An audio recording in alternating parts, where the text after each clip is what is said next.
दरवाजा खुलने की आवाज सुनकर सफदर ने तेजी से उस तरफ देखा, मगर उसे देर हो चुकी थी। दरवाजे में खड़ा रिवाल्वर बरदार उसे तेज निगाहों से घूर रहा था। उसके रिवाल्वर पर सलंसर फिट था और वेटर के बताए हुए हुलिये के मुताबिक वो कार्टर ही नजर आ रहा था। खबरदार, कोई हरकत मत करना वरना भेजा उड़ा दूंगा। रिवाल्वर बरदार ने सफदर को अपनी तरफ मुतवज्जे पाकर ललकारते हुए कहा और फिर उसने एक हाथ पीछे करके दरवाजा बंद कर दिया। सफदर छटपटा गया। उसे कतन उम्मीद नहीं थी कि कार्टर अचानक ही टपक पड़ेगा। कौन हो तुम और मेरे कमरे में कैसे दाखिल हुए? रिवाल्वर बरदार ने आगे बढ़ते हुए सख्त लहजे में पूछा। ओह, ये तुम्हारा कमरा है? मैं तो समझा था मेरे दोस्त का है। सफदर ने हैरत का इजहार करते हुए कहा। शट अप, बहाना नहीं चलेगा। रिवाल्वर बरदार ने सफदर से चंद फुट के फासले पर रुकते हुए कहा। कैसा बहाना? सफदर ने अनजान बनते हुए कहा। सच सच बता दो, रिवाल्वर बरदार ने सफदर को घूरते हुए कहा। चोर कभी सच नहीं बोलते, सफदर ने मुस्कुराते हुए कहा। अच्छा, तो तुम चोर हो? रिवाल्वर बरदार ने तंजिया लहजे में कहा। हाँ, लेकिन मुझे मालूम न था कि यहाँ से मुझे एक पाई भी नहीं मिलेगी, सफदर ने मुंह बनाते हुए कहा। तो तुम्हारे ख्याल में यहाँ नोटों का अंबार होना चाहिए था, रिवाल्वर बरदार ने गुस्सीले लहजे में कहा। मैं तो यही समझा था कि यहाँ से मुझे काफ़ी सारे डॉलर मिल जाएंगे। मुझे पता न था कि ये किसी फक्कड़ का कमरा है। सारी मेहनत ज़ाया गई, सफदर ने चेहरे पर नागवारी के तसरात पैदा करते हुए कहा। शक्ल से तो तुम चोर नजर नहीं लगते, बहरहाल हाथ बुलंद कर लो, मैं तुम्हारी तलाशी लूंगा, रिवाल्वर बरदार ने उलझे हुए लहजे में कहा। चोर कभी अपनी जेबों में रकम डालकर चोरी करने नहीं जाते, इसलिए तुम्हें मायूसी होगी, सफदर ने मुस्कुराते हुए कहा।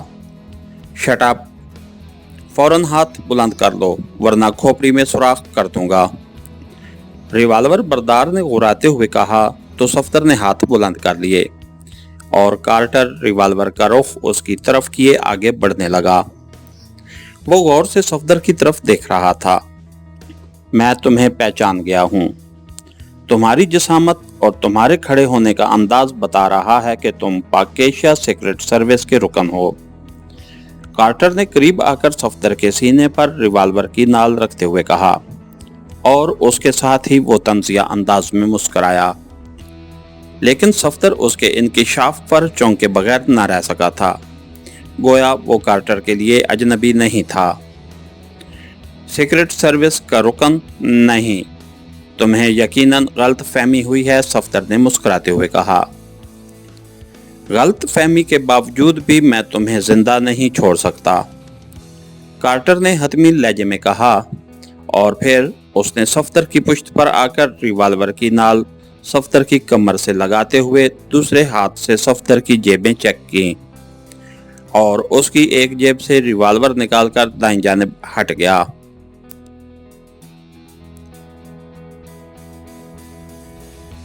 हाँ, आप बताओ, इस कमरे में क्यों दाखिल हुए और फोन पर किससे बात कर रहे थे?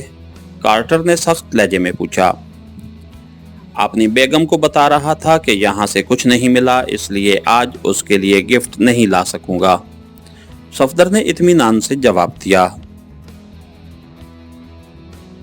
गोया तुम कुछ बताने पर आमादा नहीं हो। ओके, अभी तुमसे निपटता हूँ, कार्टर ने सफदर को घूरते हुए कहा और फिर उसने अपनी जेब से मोबाइल फोन निकाला, लेकिन सफदर पहचान गया कि वो मोबाइल फोन की शक्ल का ट्रांसमीटर है। Hello Brown, Carter calling over, Carter ने ट्रांसमीटर ऑन करके कहा, मगर उसकी निगाहें सफदर पर मरकूज थीं। यस ब्राउन, अटेंडिंग यू, क्या तुम होटल पहुंच गए हो? ओवर, ट्रांसमीटर से ब्राउन की आवाज सुनाई दी। हाँ, लेकिन यहाँ पाक एशिया सीक्रेट सर्विस का एक रुकन घुसा हुआ था। ओवर, कार्टर ने कहा। ओह, मगर वो कैसे वहां पहुंच गया? ओवर, ब्राउन ने चौंकते हुए कहा। मालूम नहीं, वो तो खुद को चोर ज़हर करने की कोशिश कर रहा है, मगर मैंने उसकी जिसामत और अंदाज से पहचान लिया है। ओवर, कार्टर ने कहा। बहरहाल वक्त कम रह गया है, फ्लाइट में सिर्फ 1.5 घंटा रह गया है। तुम अपना पासपोर्ट लेकर फौरन यहाँ पहुंचो। तुम्हारे पास सिर्फ निसफ घंटा है। ओवर, ब्राउन ने दूसरी तरफ से मुस्तरबाना लहजे में कहा। क्या उसे बेहोश कर दूं या खत्म कर दूं? ओवर, कार्टर ने पूछा।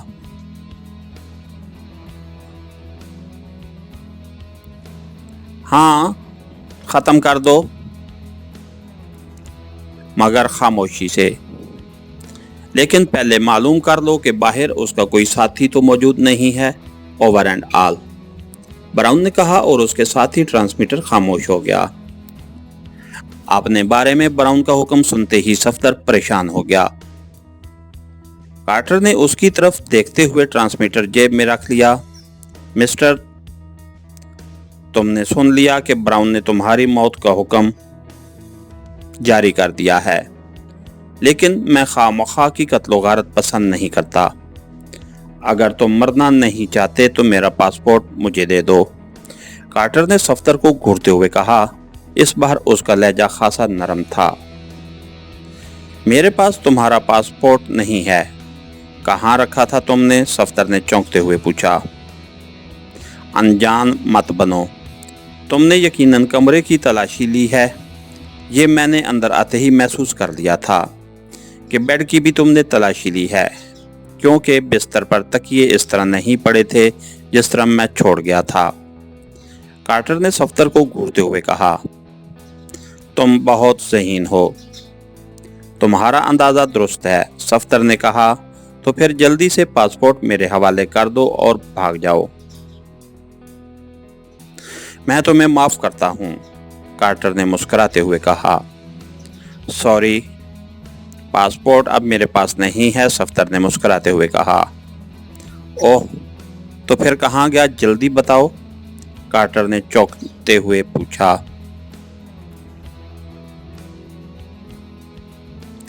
मेरे साथी के पास है, वो सीढ़ियों के करीब वॉशरूम में छुपा हुआ है, सफदर ने आहिस्ता से कहा। अच्छा, दरवाजे की तरफ चलो और अपने साथी को अंदर बुलाओ। अगर तुमने उसे खतरे का इशारा देने की कोशिश की तो मैं बिलादरेग फायर करके तुम्हारा किस्सा तमाम कर दूंगा। कार्टर ने आगे बढ़कर सफदर के पहलू से रिवाल्वर लगाते हुए तहकमाना लहजे में कहा, मगर सफदर कुछ न बोला। वो भी यही चाहता था कि कार्टर उसके करीब आए। सफदर ने दरवाजे की तरफ कदम बढ़ाया, लेकिन दूसरे ही लम्हे वो यकदम लट्टू की मांदिद एड़ियों पर घूमा और कार्टर के रिवाल्वर वाले हाथ पर एक जोरदार हाथ मारा। तो कार्टर के हाथ से रिवाल्वर छूटकर फर्श पर गिरा और उसके साथ ही सफदर ने उसके जबड़े पर जोरदार घौंसा मार दिया और कार्टर कराहता हुआ पीछे की तरफ लड़क खड़ाया। लेकिन उसने जल्दी से खुद को संभाला और सफदर पर छलांग लगा दी। सफदर ने तेजी से अपनी जगह छोड़ी और दाईं जानिब हट गया। कार्टर उसकी छोड़ी हुई जगह पर गिरा और सफदर ने उसके उठने से पहले ही आगे बढ़कर उसके पहलू में पांव की जोरदार ठोकर मार दी और कार्टर कराहता हुआ करवट बदल गया। सफदर ने दूसरी ठोकर मारी, लेकिन कार्टर तेजी से करवट बदलकर सीधा हुआ और उसने सफदर का पांव दोनों हाथों की गिरफ्त में लेकर झटके से खींचा। तो सफदर तवाज़ुन बरकरार न रख सका और लहराता हुआ फर्श पर आ गिरा। कार्टर ने फुर्ती से उठते हुए सफदर के जबड़े पर घौंसा रसीद किया और उठकर अपने रिवाल्वर की तरफ जिस्त लगा दी। सफदर करवट बदलकर सीधा हुआ और फर्श से उठ गया, मगर कार्टर रिवाल्वर तक पहुंच चुका था। सफदर ने फौरन ही उस पर छलांग लगा दी, लेकिन उसके पहुंचने से पहले ही कार्टर ने लपक कर रिवाल्वर उठाया और हटकर सफदर पर फायर कर दिया। दूसरे ही लम्हे सफदर के हल्क से कर्बनाक चीख निकली और वो मुंह के बल फर्श पर गिरता चला गया। इसके साथ ही हमारी आज के एपिसोड का इख्तिताम हुआ। कहानीकार चैनल को लाइक कीजिए, सब्सक्राइब कीजिए और बेल आइकन को प्रेस कर दीजिए ताकि हर आने वाली नई वीडियो आप तक बर वक्त पहुंच सके। शुक्रिया।